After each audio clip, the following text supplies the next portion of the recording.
नमस्कार, मेरा नाम है मणिकांत मिश्रा और आप मेरे साथ जुड़ चुके हैं biforeprint.in पर। आज हमारे साथ जो व्यक्ति हैं वो आम आदमी पार्टी के उत्तर प्रदेश के महासचिव हैं विनोद सिंह जी का स्वागत है। नमस्कार। आज जो सबसे पहला सवाल मैं आपसे पूछना चाहूँगा, आगामी 2022 चुनाव की आम आदमी पार्टी घोषणा कर चुकी है उत्तर प्रदेश के लिए। शायद ही किसी ने सोचा होगा आम जनमानस में कि उत्तर प्रदेश में आम आदमी पार्टी ऐसे समय पर चुनाव का ऐलान करेगी अपने। क्या आप देख रहे हैं, क्या एजेंडा लेकर आए हैं? देखिए, निश्चित तौर पे ये सभी लोगों को पता होना चाहिए कि 2012 में जब ये पार्टी बनी तो कभी किसी ने सोचा नहीं था कि एक आंदोलन से निकल करके एक ऐसी पार्टी का जन्म होगा जो इस देश की राजनीति को बदल देगी। अन्ना जी के आंदोलन से जो पार्टी निकली, एक साधारण सा व्यक्ति अरविंद केजरीवाल, उसने दायित्व उठाया कि देश की राजनीति को कैसे बदला जाए, ना कि राजनीति करने का। और शायद आप लोगों को याद हो कि कांग्रेस ने ये चुनौती दी थी हमें कि अगर आपको इतनी ही शौक है सिस्टम को बदलने की, राजनीति में आने की, तो एक पार्टी बना लीजिए, इलेक्शन लड़ लीजिए और जनता के बीच में आकर के सारे नियम कायदे कानून बना लीजिए। 2013 के पहले इलेक्शन में 28 सीटें जीत करके इस इतिहास की एक रूपरेखा लिखी गई। उसके बाद एक साल के बाद जब पुनः इलेक्शन हुआ तो बहुत सारे लोग सोच रहे थे कि आम आदमी पार्टी का अंत हो जाएगा। विश्वास मानिए, वो ऐतिहासिक इलेक्शन था जिसमें आम आदमी पार्टी ने पूरे देश की दशा बदल दी। 67 सीटें जीत करके जो अहंकारी कांग्रेस पार्टी थी उसका पतन कर दिया, उसका खाता भी नहीं खुला, 0 सीटें पर सिमट गई। और जो भारतीय जनता पार्टी प्रधानमंत्री नरेंद्र मोदी जी के नेतृत्व में इलेक्शन लड़ रही थी, क्योंकि 2014 में मोदी जी प्रधानमंत्री बन चुके थे, उनके नेतृत्व में वो इलेक्शन हुआ था और 2015 में वो भारतीय जनता पार्टी 3 सीटों पर सिमट गई। मतलब विपक्ष में बैठने की भूमिका भी जो होती है वो नहीं मिली। ये इतिहास है आम आदमी का। और उत्तर प्रदेश की धरती पर, जैसा मैंने आपको बताया कि 15 के बाद पुनः जब 20 में भी इलेक्शन हुआ तो 62-63 सीटें जीत करके आम आदमी पार्टी ने एक तिबारा इतिहास लिखा कि जब तक लोकतंत्र में जनता के पास अधिकार है वोट देने का, तब तक कुछ भी हो सकता है। लेकिन दिल्ली की जनता काफ़ी नाराज़ भी हुई थी जब उन्होंने अपना चुनाव में आए, मुख्यमंत्री बने और फिर इस्तीफा दिया। निश्चित तौर पे जो लोग राजनीतिक होते हैं उनको ये लगा कि 49 दिन की गवर्नमेंट चलने के बाद आखिर इस्तीफा क्यों। बहुत सारे लोग थे जो जिनको समझ में नहीं आ रहा था, जिनकी महत्वाकांक्षाएं थी, जो जुड़े हुए थे पार्टी से, उन्हें लगा कि ये तो मतलब अब कैसे होगा, क्या होगा। पर यही एक साधारण से व्यक्ति अरविंद केजरीवाल की सोच थी। उन्होंने 49 दिन की सरकार में दिखाया कि अगर हमें पूरी ताकत मिले, पूरी ताकत के साथ अगर हम सत्ता में आए तो हम क्या क्या कर सकते हैं, हम कैसे भ्रष्टाचार को समाप्त कर सकते हैं। शायद आपको याद हो कि उसी दौरान केंद्र की सरकार ने एसीबी छीन ली हमसे, एंटी करप्शन ब्यूरो। अगर वो आज हमारे पास होता तो निश्चित तौर पे दिल्ली के अंदर आपको और बहुत कुछ दिख रहा होता। दिल्ली एक ऐसा राज्य है जहां हमारे पास पुलिस नहीं है। केंद्र सरकार ये तर्क देती है कि एसीबी हो चाहे दिल्ली पुलिस हो जी, वो इसलिए दिल्ली की सरकार को नहीं देते हैं क्योंकि संभलती नहीं है उनसे। नहीं, असल में केंद्र में बैठी सरकारों को ये लगता है कि अगर अरविंद जी को ये ताकत दे दी गई तो भ्रष्टाचार की जो एक शुरुआत चलती है नीचे ही नीचे मिलजुल के, वो खत्म हो जाएगी। वो लोग जो आम जनता को, आम जनमानस को लूटने का काम करते हैं टेबल के नीचे से, वो अधिकारी जो निश्चित तौर पे कहीं ना कहीं जनता का शोषण करते हैं, वो समाप्ति हो जाएगी। इसीलिए उन लोगों ने हमसे पावर छीन ली। इसीलिए मैं आपको बताना चाहता हूं कि उत्तर प्रदेश का चुनाव बहुत ही ज्यादा इसीलिए महत्वपूर्ण हो गया है। जैसा आपने देखा कि पंजाब में हम विपक्ष है, उत्तराखंड के अंदर 6 महीने के अंदर 3-3 मुख्यमंत्री बदल जाते हैं। ये खौफ है, ये जनता का खौफ है, आम आदमी पार्टी का खौफ नहीं है। ये जनता की ताकत का खौफ है, क्योंकि आम आदमी पार्टी जनता के साथ चलती है। जैसे अभी हम लोग बातचीत जो कर रहे हैं मुख्य रूप से उत्तर प्रदेश के आगामी चुनाव को लेकर कर रहे हैं। जी, कितनी सीटों पे चुनाव लड़ने की तैयारी? उत्तर प्रदेश में आम आदमी पार्टी पूरी 403 सीटों पर चुनाव लड़ेगी, क्योंकि ये चुनाव, आप पूरी तरह से स्पष्टीकरण एकदम स्पष्टीकरण दे सकता हूं कि जब दिल्ली का चुनाव लड़ने के लिए हम गए थे, जब हमने 70 सीटों पर चुनाव लड़ा था, तो आम आदमी पार्टी के पास सिर्फ इतना कहने को था 2013 में कि 70 साल की राजनीति में आपने सबको मौका दिया है, एक बार आप एक आम नागरिक, एक आम आदमी पार्टी को मौका दीजिए, शायद हम औरों से कुछ बेहतर कर सकें, शायद हम आपके बच्चों के लिए अच्छे स्कूल बनवा सकें, शायद हम अच्छे अस्पताल बनवा सकें, शायद हम महिलाओं के लिए यात्रा फिर कर सकें, शायद हम आपको 200 यूनिट बिजली फ्री दे दें। ये वादे थे हमारे और दिल्ली की जनता ने स्वीकारा। ये वादे तो बाद में आए। मैंने आपको बताया ना, जी। इन वादों के साथ जनता ने हमें स्वीकार लिया था, सिर्फ इसलिए क्योंकि जनता कहीं ना कहीं बदलाव चाहती थी। आज उत्तर प्रदेश के चुनाव में दिल्ली के रोल मॉडल को लोग जानते हैं। अच्छा, लोग जानते हैं अरविंद उत्तर प्रदेश केजरीवाल के को। लोगों का जो ये है एक सवाल है शायद कि दिल्ली में दिल्ली सरकार जो फ्री में योजनाएं चला रही है, जी। बिजली दे रही है, जी। ठीक है, महिलाओं के लिए ट्रांसपोर्टेशन सर्विस फ्री में है। उत्तर प्रदेश में अगर सरकार आती है तो जनता का मन में सवाल है कि इतना पैसा आएगा कहाँ से? सरकारी जो खर्च है वो बढ़ जाएगा, उस पर बर्डन होगा। सबसे महत्वपूर्ण प्रश्न आपका ये, और बहुत अच्छा प्रश्न है ये प्रश्न। मुझे लगता है पत्रकारिता जगत में हर व्यक्ति को पूछना चाहिए कि इतना पैसा कहां से आएगा। मैं पूछना चाहता हूं सरकारों से जो केंद्र में बैठी हैं, अलग अलग राज्यों में बैठी हैं, उनके मंत्रियों के लिए बिघा बिघा भर के बंगले होते हैं, नौकर चाकर होते हैं, लाव लश्कर होता है। प्रधानमंत्री मोदी जी अपने लिए 18,000 करोड़ के हवाई जहाज खरीद लेते हैं, रोज प्राइवेट जेट से दौरे करते हैं उनके मंत्री जहां मर्जी आते हैं वहां स्टे करते हैं, परिवार वालों को टूर मिलता है, हवाई जहाज की यात्रा मिलती है, ट्रेन में सफर मिलता है, एम्स से लेके हर इलाज मिलता है। पर जैसे ही बात जनता को 200 यूनिट बिजली की आती है, सरकार के पास पैसा खत्म हो जाता है। मैं आपको एक बात बता दूं कि देश में सिर्फ भ्रष्टाचार को रोक दिया जाए, सिर्फ करप्शन को रोक दिया जाए, तो इतना पैसा है कि आप 200 यूनिट की बात करते हैं। आप कई ऐसे देशों को देखिए, आपके देश में 40 रुपए लीटर का पेट्रोल 110 रुपए में बिक रहा है और आप कहते हैं सरकार के पास पैसा नहीं है। जीएसटी में जो कांग्रेस 14% ला रही थी, 28% का जीएसटी का स्लैब लग रहा है, सरकार के पास पैसा नहीं है। महंगाई मुद्दा होगा। हाँ, बिल्कुल महंगाई मुद्दा होगा। हाउस टैक्स की दरें हैं पिछले 7 साल में दोगुने को पार कर गई, सरकार के पास पैसा नहीं है। उत्तर प्रदेश की सरकार देश में सबसे महंगी बिजली बेच रही है, सरकार के पास पैसा नहीं है। सरकार के पास अगर कुछ है नहीं तो कैसे योगी आदित्यनाथ जी लाखों लाखों हजार करोड़ रुपए से गंगा मेला की योजना करते हैं, सड़कों का निर्माण करते हैं और वो सड़कें टूट कर बह जाती हैं, भ्रष्टाचार की भेंट चल जाती है। अच्छा, उत्तर प्रदेश की राजनीति में एक चीज देखी गई है जी। कि लोकल जो पार्टी होती है, चाहे समाजवादी पार्टी हो चाहे बसपा हो, जी। और अब भाजपा भी शासनकाल में रही है, जी। अभी तो है लेकिन पिछले कई वर्षों में उसकी सरकार 1-2 बार रही है। तो ऐसे में जो जनता का एक विचार होता है आमतौर पे वो ये होता है कि मैं लोकल पार्टी को वोट दूंगा। उस पर आप किस रूप से देखते हैं आम आदमी पार्टी? क्या वैकल्पिक रूप में अपने आप को स्थापित करने की कोशिश देखिए, ऐसा है कि उत्तर प्रदेश की राजनीति में एक तो प्रश्न चिन्ह उठता है, यहाँ लोग सवाल करते हैं कि यहाँ जातिवाद की पार्टी है या धर्म को लेकर के वोटिंग होती है। ये एकदम गलत है, ऐसा कुछ नहीं है। आम नागरिक रोटी खाता है, उसका बच्चा स्कूल जाना चाहता है, महिलाएं यात्रा करना चाहती हैं। किसी भी धर्म का व्यक्ति हो, जब वो बीमार होता है तो इलाज कराने के लिए अस्पताल जाना पड़ता है। किसी भी जाति का कोई व्यक्ति हो, जब वो बीमार होता है तो वो इलाज कराता है। कोरोना काल में दिल्ली की काफ़ी भयावह स्थिति देखी गई, अन्य राज्यों में भी, उत्तर प्रदेश में भी थी, लेकिन दिल्ली में भी देखी गई। तो उस तरह केंद्र की बिंदु पे देखें तो दिल्ली हमारे देश की राजधानी है, और चाहे मीडिया जगत हो, चाहे कोई भी हो, इंटरनेशनल न्यूज हो, आप देश की राजधानी को कम से कम उसको देखते हैं, कवर होती है। आप ये मानिए कि देश में ऐसा भी एक मुख्यमंत्री था जो सभी न्यूज चैनल पे आकर के इस बात को स्वीकार रहा था कि हमारे पास ऑक्सीजन नहीं है, हमें ऑक्सीजन दी जाए। वो कह रहा था कि हमारे पास दवाइयां नहीं है, रेमडेसिविर नहीं है, हमको रेमडेसिविर उपलब्ध कराया जाए। और मुख्यमंत्री क्यों नहीं कह रहे थे? किस बात का डर था? अगर मुझसे मेरे पास सुविधाएं नहीं है तो मैं मांग रहा हूं केंद्र से। सबको देश में पता होना चाहिए कि केंद्र की राजनीति दिल्ली में हस्तक्षेप करती है। दिल्ली सरकार अपने हिसाब से नहीं चल सकती है। ये बात जनता को कैसे पता चलेगी? ये मीडिया जगत के द्वारा पता चलेगी कि केंद्र तय करती है कि कितनी ऑक्सीजन का कोटा मिले, केंद्र तय करता है कि किस हिसाब से व्यवस्थाएं मिले, केंद्र तय करता है कि किस हिसाब से अस्पतालों के लिए जगह मिले। आपको शायद पता हो, हर चीज में हस्तक्षेप है एलजी का। ऐसे राजनीति चलती है।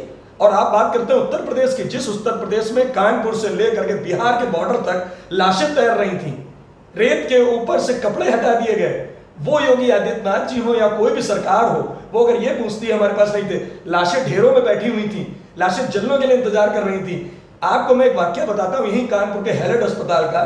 मरने वालों की गिनती अखबार में 9 आ रही थी और एम्बुलेंस में 29 बॉडी थी। मेरे पास वीडियो है, 7-6 मेरे पास, ये समय आने पर पेश किए जाएंगे। अगर और दिनांक के हिसाब से अखबार में 9 लोगों की मृत्यु है और एक गाड़ी के अंदर 29 डेड बॉडी है। इस तरीके से उत्तर प्रदेश चलता है। आज देखिए, पूरे देश में अभी भी कोरोना के केस निकल रहे हैं। उत्तर प्रदेश में गिनती 9 से कम हो गई है, 40 से कम हो गई है। अच्छा, आप जब आएंगे तो आपके लिए क्या मुद्दे होंगे? हमारा सबसे प्रथम मुद्दा उत्तर प्रदेश में है, देखिए वो मुद्दा है वो जरूरत है आम नागरिक की। हमारी जरूरत है कि पहले तो सबसे पहले आप ही उत्तर प्रदेश में आम जनमानस से लेके हर वर्ग को 300 यूनिट बिजली कम से कम मुफ्त मिले, महिलाओं को ट्रांसपोर्ट फ्री मिले, बच्चों के लिए हाई क्लास लेवल के दिल्ली की तरह रोल मॉडल स्कूलों का निर्माण हो जिसमें बच्चे फ्री में पढ़ सके। उसके बाद अच्छे अस्पतालों का निर्माण हो जिसमें किसी भी तरीके की स्वास्थ्य व्यवस्था उनको मुफ्त मिले। एक मिनट में यहाँ पे आपको रोकना चाहूंगा। आपको याद होगा अभी केजरीवाल जी ने, आपके नेता ने मेरठ में महापंचायत की। हाँ, मैं था वहां पे, मौजूद था मैं। मौजूद जी। वहां पे उससे पहले वो पंजाब में गए। हाँ। पंजाब में उन्होंने फ्री बिजली का वादा करके आए। हाँ, अभी किया है फिर से पुनः 300 यूनिट वही बोल रहा हूँ जी, फिर से किया है। हाँ। उसके बाद मेरठ में होती है तो मेरठ में ऐसा कोई वादा क्यों नहीं होता? हाँ, एक प्रश्न है, आपने प्रश्न सही उठाया।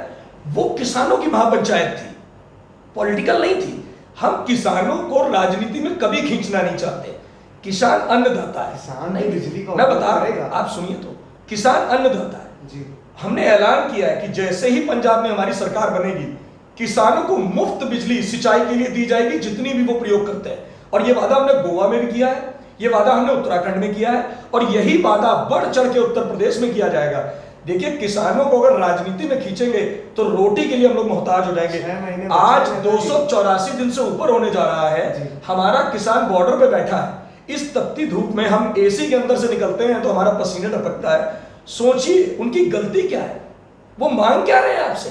वो आपसे एमएसपी मांग रहे हैं, वो आपसे कानून मांग रहे हैं, आपसे कह रहे हैं कि इस तरीके से भंडारणों पे रोक लगाई जाए। इसलिए किसान आतंकवादी हो गया।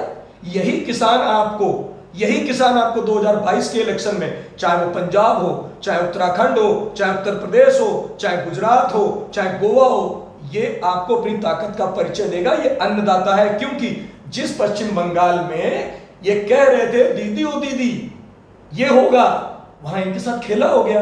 आम आदमी पार्टी समर्थन करती है सब नहीं, हम सच्चाई का हमेशा समर्थन करते हैं। जब हमारे प्रधानमंत्री जी एक महिला का अपमान करने लगेंगे, एक मंच से बैठ करके दीदी और दीदी कहेंगे, ये संबोधन उनके ऊपर अच्छा नहीं लगता। वो प्रधानमंत्री हैं, उनकी इज्जत है, वो हमारे भी प्रधानमंत्री हैं। हम कभी नहीं चाहते कि एक प्रधानमंत्री किसी पार्टी का नेता बन जाए। प्रधानमंत्री की अपनी गरिमा होती है, उस गरिमा को लेकर के चलना चाहिए, क्योंकि वो देश के प्रधानमंत्री हैं। पर शायद वो रैली में भूल जाते हैं, उन्हें लगता है वो भारतीय जनता पार्टी के कार्यकर्ता है। उत्तर प्रदेश की जब बात आई है तो आपने बोला कि आप वैकल्पिक पार्टी के रूप में नहीं आएंगे, आप मुख्य रूप से आएंगे। उसका एक कारण है, 70 वर्षों से उत्तर प्रदेश की जनता ने, चाहे वो बहुजन समाजवादी पार्टी हो, उनको 2-3 बार मौका दिया, चाहे वो समाजवादी पार्टी हो जो रिसेंटली 2017 में गई है। क्योंकि अभी मैंने सुना समाजवादी पार्टी कह रही थी कि हम पूरी ताकत से आने वाले हैं, तो मैंने जनता से सवाल कर लिया।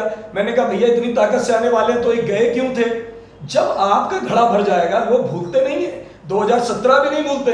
आज आपके साथ ब्लॉक प्रमुखी पे जब भारतीय जनता पार्टी गुंडागर्दी उतर आई है, तो उसके पहले का आपका इतिहास भी वही है, वही इतिहास दोहरा रहे हैं। कांग्रेस पार्टी 70 सालों से रही है, भारतीय जनता पार्टी को जब जब मौका मिला इन्होंने शोषण किया है। तो कहीं ना कहीं जनता ने देखा है, उत्तर सत्ता में रहा है उसने, उत्तर प्रदेश की जनता हिंसा का नई राजनीति का इंतजार कर रही है।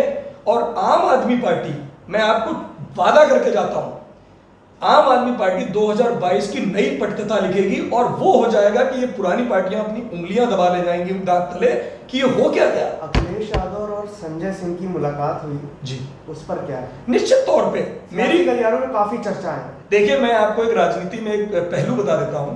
हमारे कई मित्र भारतीय जनता पार्टी में हैं, कई कांग्रेस में भी हैं, कई सपा में हैं, क्योंकि आम आदमी पार्टी आज यूपी में आई है।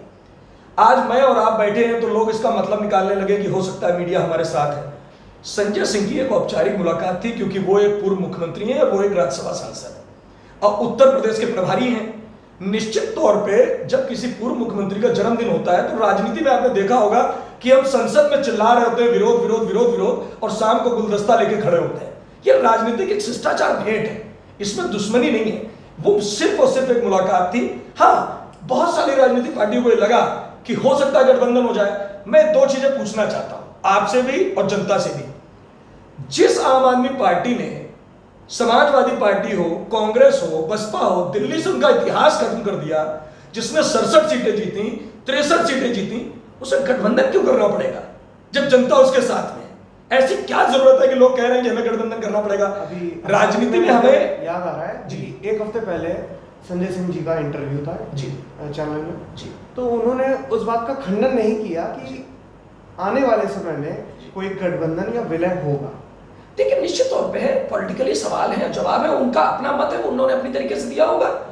जनता है, उसकी हमारी अपनी टीम है, लोग हैं, अरविंद जी हैं, संजय जी हैं, ये बोर्ड तय करता है कि आगे क्या होगा। क्या भाजपा को हराने के लिए साथ में आ सकते हैं अगर ऐसी सिचुएशन आई? देखिए निश्चित तौर पे मैं आपको एक बात बता दूं, भाजपा का तो हारना तय है, पर वो हमारी मुख्य रूप से जो लड़ाई है वो समाजवादी पार्टी के भी साथ है, क्योंकि मुख्य रूप से जो उत्तर प्रदेश की टक्कर होगी, सीधे मुद्दे पे बात करिए। एकदम मुद्दे की बात करिए, जो हमारी लड़ाई है वो भारतीय जनता पार्टी बनाम आम आदमी पार्टी है, क्योंकि समाजवादी पार्टी 2017 तक सत्ता में थी और जनता ने उनको बाहर भेजने का अगर इरादा किया तो उसके कई कारण होंगे, चाहे वो आपराधिक जगत हो, चाहे वो गुंडागर्दी हो, चाहे वो कोई निर्माण ना होना हो। अगर वो कहें कि उन्होंने बहुत अच्छा काम किया औसतन योगी जी की तुलना में, तो हम ये कहना चाहते हैं कि उन दोनों को आपने देख लिया है, एक बार हमारे सांसद संजय सिंह जी को मौका दीजिए और हमारी आम आदमी पार्टी को मौका दीजिए, शायद हम इन दोनों लोगों से बेहतर काम करके दिखाएं। उत्तर प्रदेश में एक्सपीरियंस पे बाकी सब पार्टियों के पास कहने के लिए बहुत है। आम आदमी पार्टी अभी आ रही है चुनाव में, पहला चुनाव है, क्या एक्सपीरियंस लेके आएगी? युवाओं के पास एक सोच होती है, एक विजन होता है। हम बहुत सारे पत्रकारों से मिलते हैं, आप एक युवा पत्रकार हैं, आपका बात करने का अंदाज अलग है, आपके सवालों में तीखापन भी हो सकता है और उसके साथ स्नेह भी हो सकता है। तो हम युवाओं को लेकर चल रहे हैं, युवा जोश को लेकर चल रहे हैं। युवा के पास बहुत आइडिया है, उसको दिखता है कि ये करप्शन है, अगर इस सड़क को अच्छे से बना दिया जाए तो ये निर्माण अगर हो जाएगा तो ये पैसा आगे के लिए बचेगा, उस पैसे को हम कहीं और यूटिलाइज कर सकते हैं। हमें बहुत ज्यादा एक्सपीरियंस के नेता नहीं चाहिए, क्योंकि उनके पास भ्रष्टाचार करने का भी एक्सपीरियंस है। हमें वो नेता चाहिए जो जनता के लिए काम करने। काम के मुद्दे पे आप क्या दिखाएंगे? बाकी सब पार्टियां कहेंगे हमने ये किया था उत्तर प्रदेश में, हमने वो किया था, आप तो नए आए, आप क्या दिखाएंगे? हमारे पास तो बोलने के लिए इतना कुछ है कि हम लोगों से कहें कि हमने वो किया है जो इस देश की राजनीति में कभी हुआ नहीं। दिल्ली के अंदर 200 यूनिट बिजली आती है, 80% लोगों का बिल जीरो आता है। किसी का अगर मोहल्ले में तबीयत खराब हो जाए तो मोहल्ला क्लिनिक में जाके इलाज करा सकता है। अगर आपके कानपुर या उत्तर प्रदेश में कोई बीमार हो जाए, खांसी भी आ रही, तो डॉक्टर 500 रुपए फीस लेता है हाथ छूने की और फिर 500 रुपए की दवा लिखता है। ये दिल्ली के अंदर मोहल्ले के अंदर मोहल्ला क्लिनिक में मिल जाती है। आपका बच्चा किसी भी छोटे प्राइवेट स्कूल में अगर पढ़ता है तो 2000-3000 फीस है, अच्छे स्कूलों में तो 10,000 है। अगर उनसे अच्छे स्कूलों में निर्माण होकर के आपका बच्चा फ्री में पढ़ने लगे तो ये आपकी बचत है। महिलाओं को अगर घर से निकलने के बाद यात्रा फ्री मिलने लगे, स्टूडेंट्स को अगर यात्रा फ्री मिलने लगे, तो इसमें और क्या चाहिए? इंस्पेक्टर सही खत्म हो जाए। दिल्ली के अंदर किसी भी व्यापारी के यहाँ कोई भी अधिकारी प्रताड़ित करने नहीं जाता। कानपुर हो, औद्योगिक नगरी है, और चाहे पूरा उत्तर प्रदेश हो, सबसे ज्यादा प्रशासन के लोगों से व्यापारी परेशान रहते हैं, अधिकारियों की नोटिसों से परेशान रहते हैं। वो व्यापार बेचारे नहीं कर पाते हैं, वो खाली चक्कर लगाते रहते हैं। ये इंस्पेक्टर शाही खत्म हो जाए तो क्या हो जाए? हमारे पास बहुत कुछ है करने को। अगर दिल्ली सटा हुआ है। अगर आपसे पूछा जाए कि कोई एक ऐसा मुद्दा जो आप इन सब मुद्दों, तमाम मुद्दों में एक मुद्दा जिसमें खास तौर पर आम आदमी पार्टी विचार कर रही है उत्तर प्रदेश के लिए। देखिए उत्तर प्रदेश में मैं आपको पहले स्पष्ट कर दूं, जो हमारे 4 बेसिक सबसे बड़े मुद्दे हैं, वो तो हमारी मतलब पहचान है पूरे देश के अंदर। आज की डेट में हम 300 यूनिट बिजली फ्री देने की जो बात कर रहे हैं वो सभी राज्यों में है करीब करीब, जिनमें हम जा रहे हैं इलेक्शन लड़ने। 300 यूनिट बिजली का मतलब है लमसम हर परिवार का 2800 से 3200 रुपए बिल जीरो हो जाना। आपके घर में अगर 2 बच्चे हैं, हम शिक्षा की बात कर रहे हैं कि शिक्षा एकदम मुफ्त होनी चाहिए, आपको कतई बर्डन लेने की जरूरत नहीं है। अगर वो हो जाए तो प्रत्येक व्यक्ति का 5 से 7 हजार रुपए महीने बचने लगेगा। महिलाओं के लिए अगर ट्रांसपोर्ट फ्री हो जाए, बहुत सारी महिला कर्मचारी हैं जो डेली इधर से उधर जाती हैं, कई महिलाएं हैं जो छोटे कारखानों में जाती हैं, कई महिलाएं जो मीडिया इंडस्ट्री में भी जाती हैं, जो जॉब्स करती हैं, अगर उनका आज किराया समाप्त कर दिया जाए तो वो एक अच्छी खासी उनकी बचत हो जाएगी। चिकित्सा के क्षेत्र में अगर कोई बीमार हो जाता है तो हम देखते हैं उत्तर प्रदेश में, चाहे ग्रामीण क्षेत्र हो चाहे शहरी, बेचारों के घर बिक जाते हैं, जेवर बिक जाता है। सरकार किस लिए चुनी जाती है? सरकार इसलिए चुनी जाती है कि जब हम बीमार हो तो हमारा इलाज हो जाए। इन 4 प्रमुख मुद्दों के अलावा भ्रष्टाचार पे नकेल कसना और व्यापार जगत को आगे बढ़ाना, ये हमारे प्रमुख मुद्दे होंगे। आपने देखा होगा आज यूथ भटक रहा है, नौकरियां हैं नहीं, लाठियां चलाई जा रही हैं। लखनऊ में बेचारे युवा प्रदर्शन करने जा रहे हैं, उनके ऊपर लाठियां चल रही हैं। स्कूलों में शिक्षक नहीं है, अस्पतालों में नर्सिंग स्टाफ नहीं है। ये कैसे होगा? मेडिकल की पढ़ाई इतनी महंगी है कि डॉक्टर नहीं बनना चाहते हो, जब कोरोना आ जाता है तो आप कहते हैं मरने के लिए छोड़ दीजिए। इन सब बिंदुओं पर विचार करके इन सब पे बड़ी लिस्ट जारी की जाएगी जिससे युवाओं को जगह मिल सके। क्या सरकारी सेक्टर के अलावा, अगर आपकी सरकार आती है, सरकारी सेक्टर के अलावा प्राइवेट सेक्टर में क्या नकेल कसी जाएगी?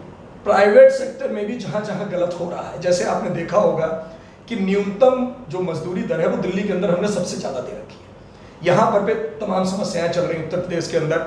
बहुत सारे ऐसे प्राइवेट सेक्टर हैं जहां पर भी भ्रष्टाचार है, जहां पे कोई किसी की सुनवाई नहीं है, चाहे एम्प्लॉयमेंट्स के खिलाफ हो, लेकिन चाहे वर्किंग प्राइवेट इंडस्ट्री में सेक्टर हो। आमतौर पर ये तक देता है कि वो उनका बिजनेस है भाई, उनके लिए भी रोटी कमाना।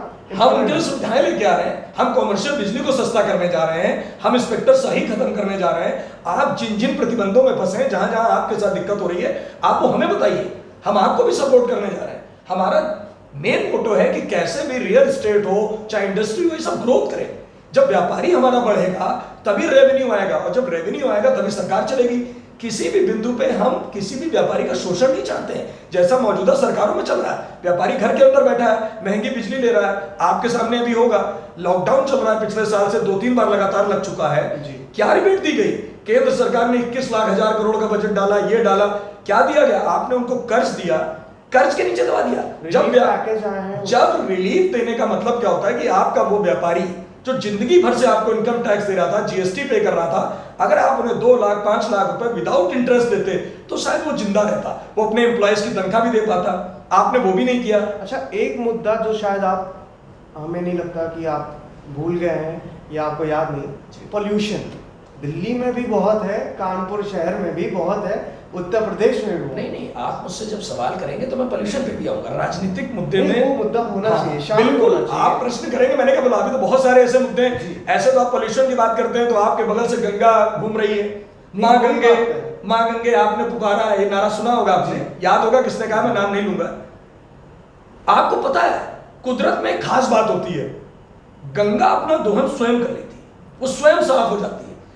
वो गंगा जो आई इस धरती पे इसलिए कि दुनिया की गंदगी बहा ले जाए, आप उसमें 85 हजार करोड़ रुपए का भ्रष्टाचार कर रहे हैं। चले जाइए घाटों में, पत्थर टूटे पड़े हैं, दीवारें धसकी जा रही हैं, गंगा को आप साफ करने की बात कर रहे हैं, बड़े बड़े नाले गंगा के अंदर गिर रहे हैं। वो आम जनता ने नहीं बनाए, वो नाले आपने नहीं बनाए, मैंने नहीं बनाए, वो नाले सरकार के द्वारा स्वीकृत कंपनियों ने बनाए, उनके आधिकारिक संस्थाओं ने बनाए, चाहे वो कानपुर विकास प्राधिकरण हो, चाहे नगर निगम हो, वो नाले उन्होंने गिराए, चाहे वो इलाहाबाद हो, कहीं भी हो। गंगा के अंदर जो नाला गिर रहा है वो किसी व्यक्ति विशेष ने नहीं बनाया, तो उन पे कार्रवाई क्यों नहीं हुई?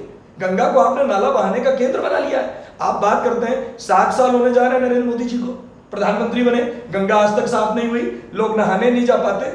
ऐसी गंगा की आप सफाई की बात करते हैं, एनजीटी की बात करते हैं, आप पोल्यूशन की बात करते हैं। जब से सरकार बनी है 7 बार पॉलिथीन बंद करने का विकल्प आया, आपने उसके सहारे में कितने लोगों का शोषण किया? आपने पॉल्यूशन के लिए क्या पन्नी बंद कर पाई? क्या वैकल्पिक तौर पे आपने कोई सब्सिडी की योजना की? करनी चाहिए थी। कानपुर तो वैसे भी बहुत पॉल्यूटेड है, क्या किया? कानपुर के आप हाईवे से गुजरिए तो धुआं सुलगता रहता है। ये सरकार को नहीं दिखता, ये मंत्री को नहीं दिखता। इन मुद्दों पे 7 विधायक हैं, केंद्रीय मंत्री हैं, कैबिनेट के मिनिस्टर हैं, सब लोग उत्तर प्रदेश से जाते हैं, उनको नहीं दिखता। नहीं, आपकी सरकार आती है तो इन मुद्दों पे काम होगा, निश्चित तौर पे काम होगा, और धरातल पे ऐसा काम होगा जो दिखेगा। हम आपको बताना चाहते हैं, दिखेगा। हमारे पास हवा पानी नहीं है। अगर आज की डेट में आप जितने भी नाले जा रहे हैं उनको ट्रीट करके वो पानी अगर गंगा के अंदर छोड़ते हैं तो पहली बार में ही जड़ से समाप्त हो जाएगी, पर फिर आपको भ्रष्टाचार करने को नहीं मिलेगा। असल मुद्दा तो ये है कि भ्रष्टाचार करना है, और भ्रष्टाचार करना है तो ये जिंदगी भर चलता रहेगा, क्योंकि माँ गंगा तो धरती पुत्र के आएंगे नहीं आपसे बोलने के लिए। अच्छा, सत्ता में आने के लिए हर समाज का समर्थन प्राप्त होना चाहिए, हर पार्टी को, जो भी पार्टी हो, आपकी पार्टी हो, कोई भी। उत्तर प्रदेश की राजनीति आजकल काफ़ी गर्म है। ओम प्रकाश राजभर जी पहले भारतीय जनता पार्टी के साथ थे, अब अलग हो चुके। सुखदेव बहुजन समाज पार्टी से संजय सिंह की मुलाकात होती है, ओम प्रकाश जी से, क्या मायने निकाल सकते हैं? बहुत सारे राजनीतिक दल हैं जो, क्या दलित वोटों को साधने की कोशिश कर? नहीं, यहाँ दलित वोटों की बात नहीं है, ना ब्राह्मण वोटों की है। आम आदमी पार्टी सभी वर्गों की पार्टी है। ये एक ऐसी पार्टी है जिसने लोगों को एक ऊर्जा दी है, एक सोच दी है कि आने वाले समय में, चाहे वो 2024 हो, चाहे वो 2029 हो, केंद्रीय राजनीति का जो केंद्र बनेगा वो आम आदमी पार्टी बनेगा। और ये बात आपके हृदय में भी होगी, हर आदमी के दिल में, क्योंकि आम आदमी पार्टी की तरफ लोग बहुत विश्वास के साथ देखते हैं। कई बार ऐसा होता है कि जो लोग भारतीय जनता पार्टी के साथ हैं, उनके साथ काम कर रहे हैं, पर वहां संतुष्ट नहीं है, उनको घुटन होती है, उनका काम करने का ढंग अलग हो सकता है, वो वहां एडजस्ट नहीं हो पा रहे हैं, इसलिए वो मुलाकात कर रहे हैं संजय सिंह जी से कि हमारी इच्छा है कि हम जनता के लिए काम करें, हम इच्छा है कि भ्रष्टाचार से मुक्त एक नई धारा में बने, इसलिए वो मुलाकातें हो रही हैं। और उत्तर प्रदेश की राजनीति में, क्योंकि मैंने एक बात कही है, चाहे आप ब्राह्मण हो, चाहे आप क्षत्रिय हो, चाहे आप दलित हो, कुछ भी हो, आप अपनी मेहनत से कमा करके अपना पेट चलाते हैं। आपके बच्चों को अच्छी शिक्षा के लिए स्कूल चाहिए, अस्पताल चाहिए, वहां जाति विशेष का कोई फर्क नहीं पड़ता। राजनीति में एक बात आती है आइडेंटिटी पॉलिटिक्स की। जी कई पार्टियां भारतीय जनता पार्टी के ऊपर आरोप लगाती हैं आइडेंटिटी पॉलिटिक्स का, जी, चाहे वो धर्म को लेकर हो, चाहे सोशल कास्टिज्म को लेकर हो। चुनाव जब भारतीय जनता पार्टी लड़ती है तो मोदी का फेस आगे आता है, जी, केजरीवाल का फेस आगे आएगा, निश्चित तौर पे आएगा। तो आइडेंटिटी पॉलिटिक्स होगी नहीं, विचारों की पॉलिटिक्स होगी। मैंने आपको एक चीज बोली, एक साधारण सा व्यक्ति अरविंद केजरीवाल, वो अपने अंदर एक दृढ़ निश्चय कर लेता है कि मुझे दिल्ली बदलनी है। वही जिद, वही जुनून, ये कह सकते हैं दिल्ली के प्रति वो मोहब्बत। तो एक तरीके से उनके नाम पे चुनाव लड़ा उनके जाएगा। नाम पे नहीं, उनकी विचारधारा पे। अरविंद जी हमारे फेस मॉडल है, रोल मॉडल है। हर पार्टी अपने आप के किसी शीर्ष नेतृत्व को लेकर चलती है। जी, अगर नरेंद्र मोदी जी को लेकर के पूरे देश में प्रचार होता है, वही काम बात होता कह है, रहा हूं कि अगर पर उनके हमारे आरोप लगते हैं ना, मैं आपको बता रहा हूं, हमारे नेता में बात है कि केवल नाम, हमारे नेता जमीन की बातों को लेकर के आते हैं। उनके पास बड़ी बड़ी ऐसी बातें नहीं है कि मैं ऐसा कर दूंगा। तो चलिए मुद्दे शामिल होंगे। बिल्कुल, अरविंद जी हमारे फेस मॉडल हैं, वो हमारी पार्टी के नेता हैं। और नेता क्या है, वो इसके रचयिता हैं। अरविंद जी ने एक ऊर्जा दी थी, क्योंकि ये पार्टी आंदोलन से निकली है। आज भी अरविंद जी अगर एक आह्वान कर दें तो देश का यूथ सड़कों पे सिर्फ इस बात के लिए बैठ जाएगा कि अगर देश का युवा बेरोजगार है तो अरविंद जी अगर कह दें तो सारा युवा बैठ करके खाना छोड़ देगा। ये विचारधारा है। अच्छा, युवाओं की बात आ ही गई है, तो युवाओं का राजनीति में हस्तक्षेप बहुत ज़्यादा महत्वपूर्ण होता है। ठीक है, आम आदमी पार्टी अगर उत्तर प्रदेश में चुनाव लड़ती है जब, तो युवाओं को क्या उनको टिकट बंटवारे में बिल्कुल हिस्सा है। हमारी पार्टी में सबसे खास बात यही है कि हम CCC का फॉर्मूला चलाते हैं। दरअसल युवाओं की एज क्राइटेरिया आपके हिसाब से क्या है, वो भी स्पष्ट नहीं कर नहीं, एकदम दीजिएगा। स्पष्ट कर देता हूँ। हमारे में 45 साल और 50 साल का युवा नहीं होता। जी, अब मुझे नाम लेने की जरूरत नहीं है कि लोग 50 साल के हैं वो युवा हैं। युवाओं की अपनी एक एज है। युवा मान लेते हैं कि अगर 25 साल का कोई लड़का है तो वो युवा है, और हाँ 35 साल, 38 साल, 40 साल तक वो यूथ कहला सकता है। क्योंकि आज की डेट में एग्जाम देने की डेट है। चाहे बेचारे 35, 38 साल के लड़के नौकरी के लिए ढूंढ रहे हैं तो उनको युवा ही कहेंगे, पर 50 साल के लड़के को हम युवा नहीं कहेंगे। तो यूथ का बहुत बड़ा योगदान है। और हमारी पार्टी में CCC का जो फॉर्मूला है वो बहुत तेजी से चलेगा। हम किसी भी प्रकार से कैरेक्टर, करप्शन, इन चीजों पे कतई समझौता नहीं करते। कोई भी साफ प्रवृत्ति का व्यक्ति, कैंडिडेट सिलेक्शन में ये तीनों मुद्दे ये चलते ही चलते हैं हमारे यहाँ। आखिरी डेट पे भी अगर आप ये साबित कर देंगे कि इनके खिलाफ कोई मुकदमा है ऐसा, भारतीय जनता पार्टी पे आरोप लगता है, इनके में जो शामिल होता है, उसके बाद ये होना चाहिए। ठीक है। इनके यहाँ तो ये डिग्री का एक फॉर्मेट है, इनमें नहीं है। आप इनको देखें या पुरानी जितनी भी उत्तर प्रदेश की पार्टियां, अगर आप उन्हें फिल्टर करें तो 403 में से 250, 300 तो ऐसे निकलेंगे जिनके ऊपर गंभीर आपराधिक मामले हैं।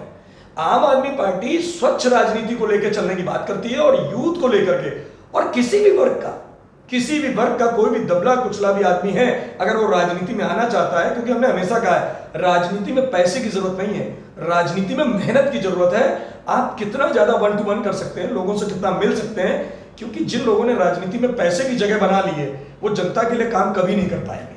तो यूथ का बहुत बड़ा योगदान होगा उत्तर प्रदेश की राजनीति में, और यूथ को लेकर के और सभी वर्गों को लेकर के उत्तर प्रदेश की एक नई राजनीति की पटकथा लिखी जाएगी। अच्छा, जब इंफ्रास्ट्रक्चर की बात आती है तो हम लोग दिल्ली मॉडल का नाम लेते हैं, गोवा में भी उसी को काफ़ी प्रचार प्रसार किया जा रहा है। आप ये बताइए कि दिल्ली मॉडल जब यूपी में लागू होगा क्या तब्दीलियां होंगी, क्योंकि दिल्ली तो एक अर्बन एरिया ही आपको मानना पड़ेगा, वहाँ का इंफ्रास्ट्रक्चर पहले से मजबूत है, यहाँ पे रूरल एरिया भी है, आपका 50%, 60% आपका रूरल एरिया है। बहुत सारी, आपने अच्छा प्रश्न किया। कई बार आप देखेंगे कि एक ब्लॉक होता है, कई ऐसे गांव हैं जो टचिंग 20, 25 गांव हैं। हमारी कोशिश होगी, देखिए अभी इस पर तैयारी चल रही है कि हम उन गांव के बीच में एक स्वास्थ्य केंद्र, ऐसा कि लोगों को बहुत दूर ना आना पड़े। आप देखते हो लोग 70 किलोमीटर, 100 किलोमीटर चल के आते हैं इलाज कराने के लिए, जब तक रास्ते में किसी की मृत्यु हो जाती है। इन सभी चीजों पे काम होगा। स्कूलों को कैसे मर्ज किया जाए, कैसे अच्छे स्कूलों का निर्माण कराया जाए कि बच्चों को अच्छी शिक्षा मिल सके। आप उत्तर प्रदेश के अगर स्कूल देखेंगे तो 2 कमरे के स्कूल हैं जिनमें दरवाजे नहीं है, पंखे नहीं है। लेकिन एक डिफरेंस है ना कि दिल्ली है, उत्तर प्रदेश में जो 24 करोड़ की आबादी है उत्तर प्रदेश की, वही बात मैं कह रहा कितना हूँ। रेवेन्यू आता है यहाँ से, कितना बड़ा बजट है। दिल्ली का बजट अगर आप देखें और उत्तर प्रदेश का बजट देखें नहीं, तो दिल्ली कितना का- फर्क है। युवाओं का चाहे वो वर्ग हो, सबको चाहे- सबसे पहली बात मैं यहाँ पे आपकी बात को रोकूंगा। दिल्ली घूमने की जरूरत है सबको। दिल्ली असल में एक दिल्ली है जो आम देश का हर आदमी जानता है, वो है नई दिल्ली। जब हम उतरते हैं और देखते हैं दिल्ली की एक चकाचौंध जिंदगी, दिल्ली में बहुत सारे इलाके ऐसे हैं जो बहुत ज्यादा डिस्टर्ब हैं, चाहे वो संगम बिहार के साइड का इलाका हो, जहां पे यूपी की आबादी रहती है, जहां बिहार से आए हुए लोग रहते हैं। आप जाके स्थिति देखें 2013 में क्या थी, कमर के हिसाब से पानी भरता था। जरूरी नहीं है, और जरूरी ये भी नहीं है कि पढ़ा लिखा आदमी, पढ़ा लिखा, सभी वर्ग परेशान है। उत्तर प्रदेश के लोगों को पढ़ने का मौका दीजिए, आप बजट बढ़ाइए शिक्षा का, यहाँ के लोग भी पढ़ लिख जाएंगे, और जब पढ़ लिख जाएंगे तो वो खुद नौकरी करेंगे, उनको नहीं चाहिए पैसे। बेसिक जो सरकार किस लिए चुनी जाती है, या तो सरकार चुनना बंद कर दीजिए। सरकार क्यों हम चुनते हैं? सरकार हम इसीलिए चुनते हैं कि वो सड़कें, अस्पताल, स्कूल, शिक्षा, इस पर काम करे। सरकार और क्या काम है?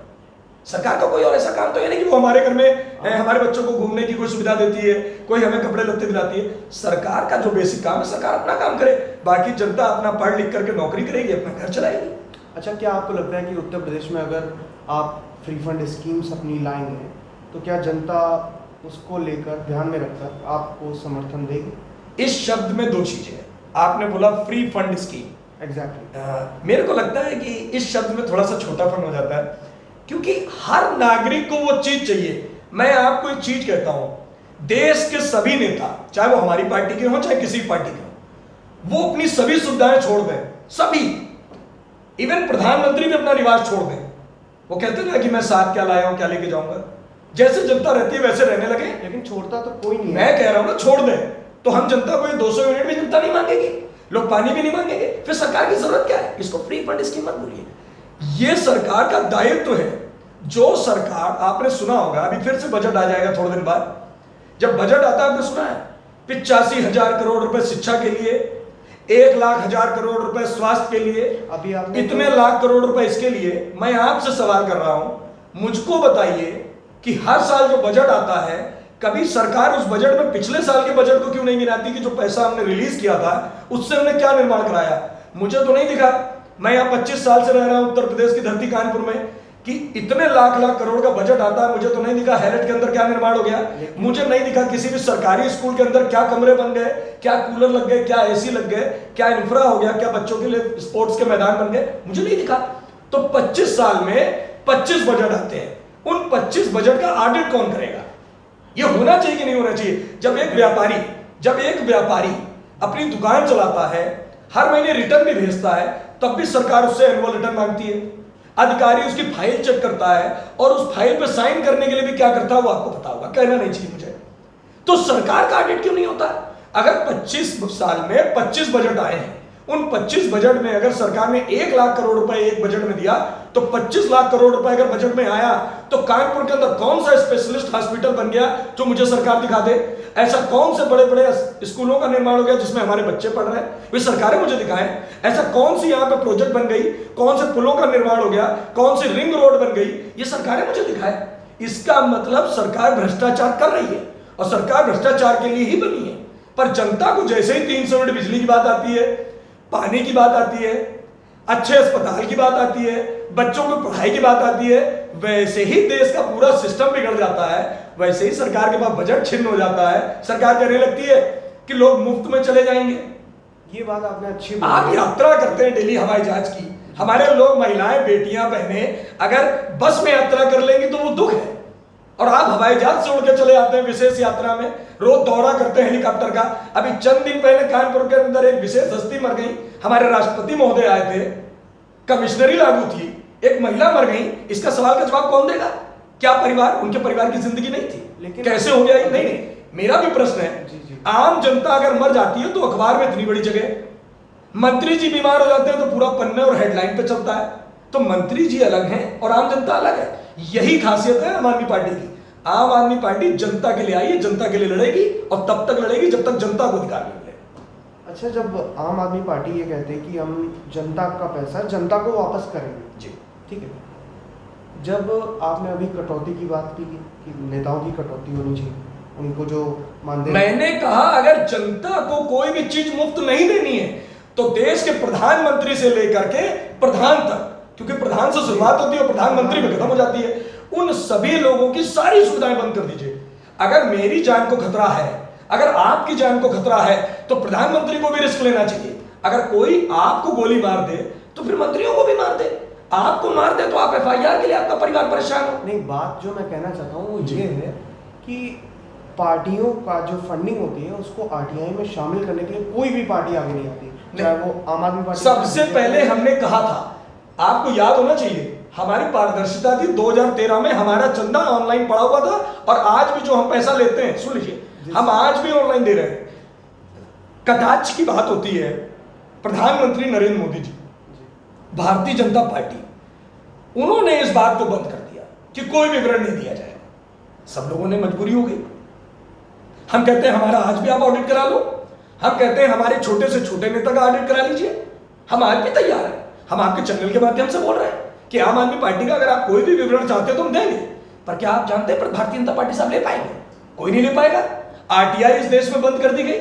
आरटीआई आप पूरी मांगे नहीं ले सकते हैं कि प्रधानमंत्री के ऊपर कितना खर्च हुआ, आप डालिए आरटीआई, नहीं आएगा आदेश। ऐसा तो देश नहीं था मेरा। मेरा देश जिस तरीके से चलता था वह ऐसे नहीं चलता था, ऐसे तो नहीं चलता था। एक बात में, एक सवाल और है मेरा जी कि देश में 2014-2012 से जो एक राष्ट्रवाद की भावना, और भारतीय जनता पार्टी जिस तरीके से कहती है राष्ट्रवाद का मुद्दा वो उठाती भी रही है और जनता ने कई जगहों पर समर्थन भी किया है। सर्जिकल स्ट्राइक होती है, केजरीवाल जी प्रेस कॉन्फ्रेंस पर सबूत मांगते हैं, उस पर जनता का काफ़ी रोष देखने को मिलता है। ऐसे में उत्तर प्रदेश की जनता 2019 में लोकसभा चुनाव होते हैं आपकी पार्टी से भी, नहीं, हमारी पार्टी 2019 का चुनाव नहीं लड़ी थी लोकसभा। लोकसभा में एक सांसद आए, नहीं, यहाँ मतलब यहाँ हाँ, उत्तर प्रदेश की बात, उत्तर प्रदेश में और कहीं नहीं लड़े हमने। हाँ, पंजाब में जहाँ लीड किया, पंजाब में एक सांसद आपके आते हैं, मान साहब, और जनता काफ़ी विरोध करती है उस प्रेस कॉन्फ्रेंस का। उत्तर प्रदेश में मेरठ में, कानपुर में, लखनऊ में, कई जगह उनका विरोध होता है। तो क्या उस चीज़ को जनता संज्ञान में लेगी? क्या वो कदम जो एक था, अगर भारतीय जनता पार्टी पुनः इलेक्शन में फिर से देशद्रोह, राष्ट्रद्रोह और देश की बातों को लेके आएगी, क्योंकि इनका बेसिक है, आप न्यूज देख रहे हो क्योंकि आप तो मीडिया से हैं, फिर से चीन के बॉर्डर पे सरगर्मी बढ़ गई है, ड्रोन देखा जाने लगा है। अच्छा, इन राष्ट्रवाद के मुद्दे, एक बात मुझे बताइए, कौन ऐसा नेता है जो देश के साथ नहीं है? प्रधानमंत्री को किसने रोका कार्रवाई करने के लिए? कुछ है सवाल मेरे भी। किसने प्रधानमंत्री को पकड़ा कि आप ये मत करिए? किसने प्रधानमंत्री से कहा कि पुलवामा में जो अटैक हुआ, हमारे इतने सैनिक शहीद हो गए, किसने आपके हाथ को पकड़ा कि आप उसकी इंक्वायरी ना कराइए? इन सवालों के जवाब हम देश के साथ हैं, और हम नहीं, पूरे देश की जितनी विपक्षी पार्टियां थी सभी साथ में हैं और आज भी साथ में हैं। हम कहते हैं हमारी देश की तरफ जो भी निगाह उठाए आप उसको रौन दीजिए, क्योंकि आप प्रधानमंत्री हैं। राष्ट्रीय सुरक्षा के मामले में, राष्ट्रीय सुरक्षा का मामला है, जो देश की हालत हो गई, यही मोदी जी थे, याद होना चाहिए सबको। पेट्रोल 30 रुपए में बिकेगा, ठीक है, डॉलर कितना नीचे आ जाएगा, पर हुआ क्या? मेरे पास, आपके पास भी फुटेज होंगे, वीडियोस होंगे। नहीं, राष्ट्रवाद में ही उलझा करके आपने इन लोगों को कहीं ना कहीं 110 रुपए लीटर में पेट्रोल आ गया।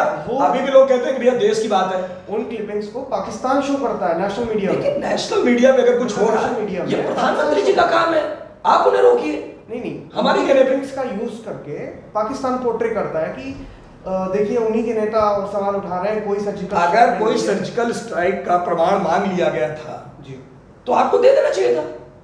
लेकिन अगर उस समय पे मांगा गया था और आप देश के प्रधानमंत्री हैं, आपको हवाला दिया कि नहीं, सुरक्षा का हवाला तो राफेल में भी दिया कि 560 करोड़ रुपए का जहाज 1560 करोड़ रुपए में खरीद लेते हैं, सुरक्षा की बात है, हम नहीं देंगे। हालांकि उसमें सुप्रीम कोर्ट का बयान वो आ चुका है, आदेश, तो हम लोग उसको बोलते नहीं है। मैंने आपको जब जब बोला, जब जब देश में महंगाई पे आप बात करेंगे, जब जब देश में आप भ्रष्टाचार पे बात करेंगे, तब तब आपको राष्ट्रवाद याद दिलाया जाएगा। आप एक बात बताइए, धर्मेंद्र प्रधान पेट्रोलियम मंत्री थे, शिक्षा मंत्री बना दिए गए क्योंकि पेट्रोल को 110 रुपए में लाके छोड़ दिया। एक काम करिए, आप शिक्षा को भी इतना ही महंगा कर दीजिए। मैं सवाल पूछ रहा हूं, डॉक्टर हर्षवर्धन को हटा दिया जाता है, जिनकी बहुत तारीफ हुई थी कि कोविड में बहुत ज्यादा सराहनीय कार्य किया गया। ये जवाब प्रधानमंत्री को देना चाहिए। नहीं तो नहीं, आपको बयान एक किया था मिनट, कि रविशंकर प्रसाद कानून मंत्री थे, 3 तलाक को लेकर के डेली बयान देते थे, उसके बाद रोज कुछ ना कुछ बोलते थे। अब उनके अंदर ऐसी क्या कमी हो गई कि कानून मंत्री भी बदल दिया गया? ये सवाल मुझसे नहीं, ये गवर्नमेंट ने ये प्रधानमंत्री से पूछना है। अरे भाई, ये तो विश्वसनीय लोग थे, भारतीय जनता पार्टी के स्तंभ थे। इसका मतलब लाल कृष्ण आडवाणी जी की तरह इन सब लोगों को भी साइडलाइन किया गया। या तो ये नेतृत्व इनका अच्छा नहीं था, अगर बहुत अच्छा था तो किया क्यों गया? ये सवाल प्रधानमंत्री से पूछने चाहिए। आप मुझे बताइए, जब मनमोहन सिंह प्रधानमंत्री थे, पूरे विश्व में मंदी आई थी, याद होगा सबको। भारत में ऐसा क्या था कि भारत सरवाइव कर रहा था और कई देशों की मदद भी कर रहा था। कच्चा तेल दुनिया में सबसे महंगा उस समय था, तब भी आप 65 रुपए में पेट्रोल खरीद रहे थे। आज जब दुनिया में सबसे सस्ता कच्चा तेल है औसतन पिछले 8 सालों की तुलना में जी, तो आप 110 रुपए में पेट्रोल बेच रहे हैं। क्या है? यह सवाल प्रधानमंत्री से पूछना चाहिए। इसी देश में रेल भाड़ा 1 रुपया बढ़ जाता था तो रेल मंत्री को इस्तीफा देना पड़ता था। आज ऐसा क्या हो गया कि रेल का किराया आसमान छू रहा है, लेकिन पेट्रोल नहीं, असल में देश खतरे में है ना। अब जब देश खतरे में है तो पेट्रोल 200 रुपए में भी हो जाएगा तो चलेगा। जनता को आप इसी के चक्कर में सिर्फ उलझाए हुए हैं। और मैं आपको एकदम स्पष्ट कर दूं, ये बहुत दिन नहीं चलेगा, क्योंकि जो आम नागरिक है, चाहे आप खुद हो, जब आप अपनी गाड़ी में तेल डलवाते हैं, जब आप महंगाई से फेस करते हैं, अगर आपकी सैलरी 50,000 है और आपके घर का खर्च 70,000 हो जाएगा, उस दिन आपके परिवार के लोग बोलेंगे, और बोलना चालू कर दिया है। 200 रुपए किलो में सरसों का तेल है तो हमारे किसान मंत्री जी बोलते हैं, आपने सुना है कि नहीं बयान, कि एक्चुअल में आज से पहले देश में बहुत भ्रष्टाचार था, मिलावट बहुत थी, हमने मिलावट को रोका, इसलिए सरसों का तेल महंगा हो गया। कैसे कैसे बयान जारी कर देते हैं। अगर इस तरीके के बयान से महंगाई को रोकेंगे। आम आदमी पार्टी क्या लोकल मुद्दों को सहारा बनाएगी या अपने नेशनल मुद्दों को? हम हर चीज को सहारा बनाएंगे। जो मुद्दा आम नागरिक को इफेक्ट करता है, वो हर एक मुद्दा देश के लिए जरूरी है। यहां राजनीतिक जरूरी नहीं है कि हम नेशनल मुद्दा हिट करेंगे कि नहीं करेंगे, हमें केंद्र की राजनीति हिट करनी है कि नहीं करनी है।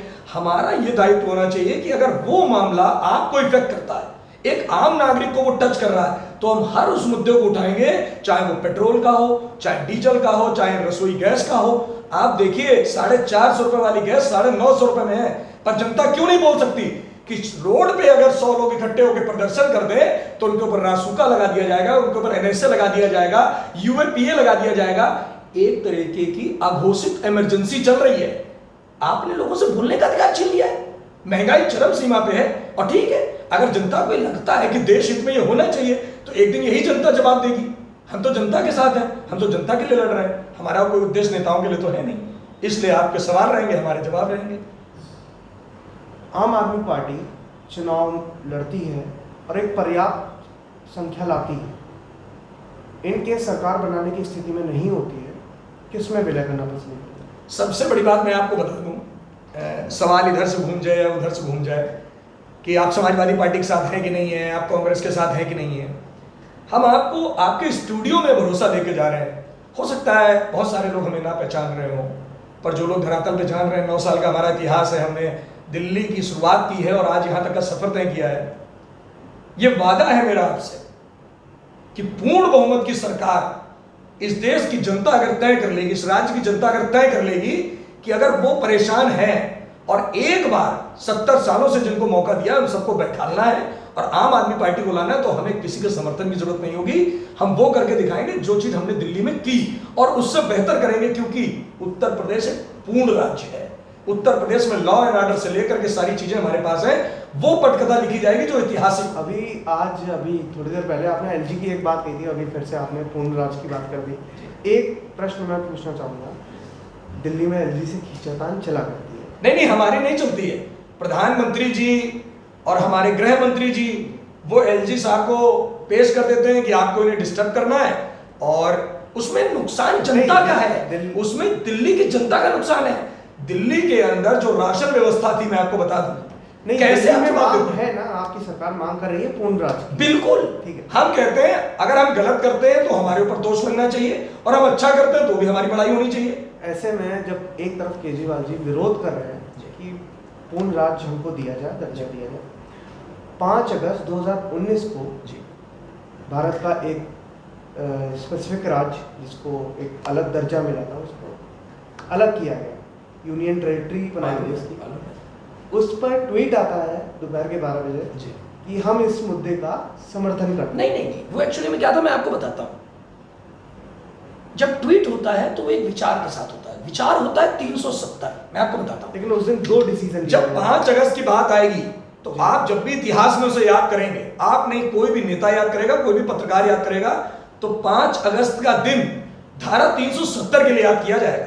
वो इसलिए नहीं याद किया जाएगा कि कुछ राज्य अलग हो गए थे, कुछ में से 2 बना दिए गए, कुछ में से 3 बना दिए गए। एक ही चीज याद आएगी कि वो सिर्फ और सिर्फ 370 के लिए याद किया जाएगा, और उसी के लिए ट्वीट हुआ कि हम 370 का समर्थन करते हैं। क्योंकि हमने एक बात बोली, ये देश सबका है, टेरिटरी का वहां पे भी समर्थन नहीं करते। जाहिर सी बात है, पूर्ण राज्य रहना चाहिए, ताकत से जो गलतियां हैं उनको दिखना चाहिए। जो भी गलती करे, कोई भी पॉलिटिकल पार्टी अगर गलत करती है तो उसका जनता जवाब देगी उसको हटा करके। हमारी सीधी सी मांग है, जब जब राष्ट्र की बात आएगी, हम सब फैसलों के साथ सरकार के साथ है, और हम नहीं, कोई भी दल है वो प्रधानमंत्री जी के साथ है, क्योंकि देश के साथ है। प्रधानमंत्री जी की सिर्फ ये गलतफहमी है कि वो प्रधानमंत्री होते हुए उन्हें लगता है कि वो भारतीय जनता पार्टी के प्रधानमंत्री हैं, और हमारा ये मानना है कि वो देश के प्रधानमंत्री हैं। अब वो ये तय करके बता दें कि वो देश के प्रधानमंत्री हैं कि भारतीय जनता पार्टी के प्रधानमंत्री हैं। मेरे को नहीं लगता कि मेरी किसी बात में कोई गलती है, वो मेरे भी प्रधानमंत्री हैं। जब तक हमारा कोई प्रधानमंत्री नहीं चुन जाएगा, तब तक वो हमारे प्रधानमंत्री हैं, वो आपके प्रधानमंत्री हैं, वो पूरे 135 करोड़ के प्रधानमंत्री हैं। पर उनको सिर्फ ये गलतफहमी लग जाती है, या कोई बता देता होगा कि वो भारतीय जनता पार्टी के प्रधानमंत्री हैं। मुझे नहीं लगता। एक प्रधानमंत्री का अपना दायित्व होता है, वो सब जगह जाए, खुल के बात करें, सभी मुख्यमंत्रियों से अच्छे से बात करें, क्योंकि वो प्रधानमंत्री हैं। पर वो जब रैली करते हैं तो मुझे लगता है वो भारतीय जनता पार्टी के एक लीडर की तरह से रैली करते हैं, वो प्रधानमंत्री की तरह नहीं करते हैं। ये दुर्भाग्यपूर्ण हो सकता है। अब सबसे महत्वपूर्ण सवाल, आखिरी सवाल आपसे पेश करूंगा, कितनी सीटें जीतेगी आम आदमी पार्टी 2022 में? 2022 में जो एनालिसिस है हम लोगों का, जी, अभी हम लोग डोर टू डोर कैंपेन कर रहे हैं, और हम आपको एक रणनीति बता दें कि आम आदमी पार्टी की हवा में बात नहीं करती। हमने एक स्टेप लागू किया है, 1 महीना 1 करोड़। प्रशांत किशोर की मदद तो नहीं ले रहे हैं? आप एक काम कर सकते हैं, मीडिया क्योंकि हर जगह रहती है जी, मीडिया को इस समय घूम के सर्वे करना चाहिए कि हमारे जो लीडर्स हैं, जो हमारे नेता हैं, नहीं, पिछले दिल्ली चुनाव में उन्होंने काफी आपकी, उनका एक अलग काम जी, है। वो कैंपेन कर सकते हैं, वो मैनेज कर सकते हैं, पर जो डोर टू डोर कैंपेन है वो हमारे नेता और हमारी टीम करती है। जी, हमारी कोशिश ये होती है कि जिस सीट के अंदर 3.5 लाख वोटर है, सपोज करिए, हमारी कोशिश है चुनाव से पहले हम कम से कम 2.5 लाख वोटरों को टच कर लें, मिनिमम।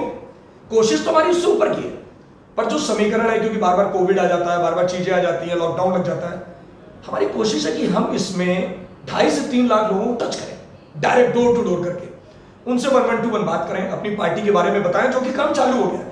उत्तर प्रदेश की पूरी 403 सीटों पे काम चालू है, जिसमें 1 महीने में 1 करोड़। अब आप समझिए, अभी अगर चुनाव में 8 महीने बाकी हैं, इसका मतलब है कि 8 महीने में हम 8 करोड़ लोगों को तो टच कर ही रहे हैं। अभी की स्थिति में हो सकता है वो 10 करोड़ हो जाए, 12 करोड़ हो जाए, मतलब हमने आधी जनता को क्लिक कर दिया।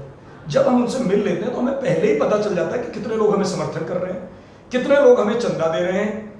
आपको मालूम होगा कि आम आदमी पार्टी खड़ी कैसे होती है। अगर हमने 3 लाख लोगों को कनेक्ट किया और अगर उसमें से 2 लाख लोगों ने भी अगर हमें 10 रुपए का चंदा दे दिया, तो आप जोड़ लीजिए कि हमारे पास कितना पैसा आ जाएगा, और उसी पैसे से हम चुनाव भी लड़ लेंगे, और वो पैसा जनता का वोट के रूप में कन्वर्ट हो जाएगा। तो ये हम पहले ही तय कर देंगे कि उत्तर प्रदेश में कितनी सीटें आ रही हैं। इसका जवाब आपको अगले 2-3 महीने के अंदर मिल जाएगा, जैसे हमने दिल्ली में कह दिया था 2015 में। आपके अनुमान से, आपका पर्सनल आज के अनुमान से तो देखिए, सीधी सी बात है, अभी हम चुनाव में उतरे, अभी 5 दिन हमारे कैंपेनिंग के स्टार्ट में जो रिजल्ट आ रहे हैं, उन रिजल्ट को देख के तो लगता है कि हम 300 पार कर जाएंगे। हमारे जिन लोगों ने 2500 लोगों से मुलाकात की, उनमें 2 लोग ऐसे हुए जो 2 लोगों ने सिर्फ ये कहा कि भैया अभी मुझे थोड़ा टाइम दीजिए। 2500 लोगों में 2 लोग, तो हमारा रेशियो तो मतलब 99% के ऊपर चल रहा है। इसका मतलब तो हम 300-400 सीटें ले आएंगे अगर आप प्रैक्टिकली बात करें। पर अभी हम जब मिलेंगे, हो सकता है हमारी शुरुआत बहुत अच्छी हुई है, अभी हमें ऐसे लोग भी मिले जो हमें कहेंगे हम बाहर से समर्थन करेंगे, कुछ कहेंगे अंदर से करेंगे। अभी हम वो डेटा ले रहे हैं जिसमें लोग हमें अपना मोबाइल नंबर, अपना नाम दे रहे हैं। इसका मतलब वो हमसे कनेक्ट है। कोई व्यक्ति तभी आपको अपना नाम नंबर देगा जब आपकी विचारधारा से जुड़ेगा। यही 1 करोड़ लोगों का सदस्य है, और ये सदस्यता अभियान जैसे 2-3 महीने मूव कर जाएगा, आपके सामने आ जाएगा कि कितनी सीटें जीत रहे हैं।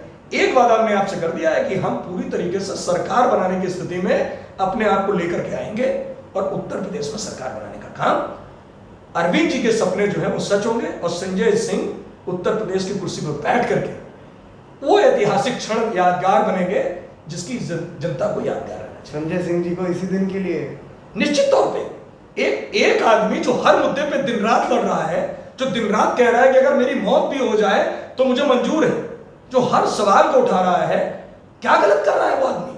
वो आदमी सुबह से शाम तक एक छोटे से छोटे मुद्दे को उठा रहा है, चाहे वो चंदा चोरी का मामला हो, चाहे वो खुशी दुबे का मामला हो, चाहे वो पाल समाज की हत्या का मामला हो, चाहे यहाँ के योगेंद्र का मामला हो कानपुर के, हर छोटे से छोटे मुद्दे को उठा रहा है। ऐसा ही नेता चाहिए देश को, जो जनता की बात करे, जनता के मुद्दे पे बात करे। इसमें कोई गलती नहीं होनी चाहिए। अगर संजय सिंह ऐसा करते हैं तो निश्चित तौर पर संजय सिंह को कमान है। और उत्तर प्रदेश तो बड़ा राज्य है, यहाँ बहुत सारे मंत्री भी बनेंगे, बहुत सारे लोग भी आएंगे, बड़ी कैबिनेट होगी और बड़ा विस्तार होगा और उत्तर प्रदेश बड़ी राजनीति का केंद्र है और बड़ी राजनीति के हिसाब से चलेगा। चलिए, आपको बहुत बहुत शुभकामनाएं, इतना आपको समय दिया धन्यवाद। आपको आने वाले चुनाव के लिए धन्यवाद। अगर आपको हमारा वीडियो पसंद आया हो तो इसे लाइक करें, सब्सक्राइब करें और साथ ही बेल आइकन दबाना ना भूलें।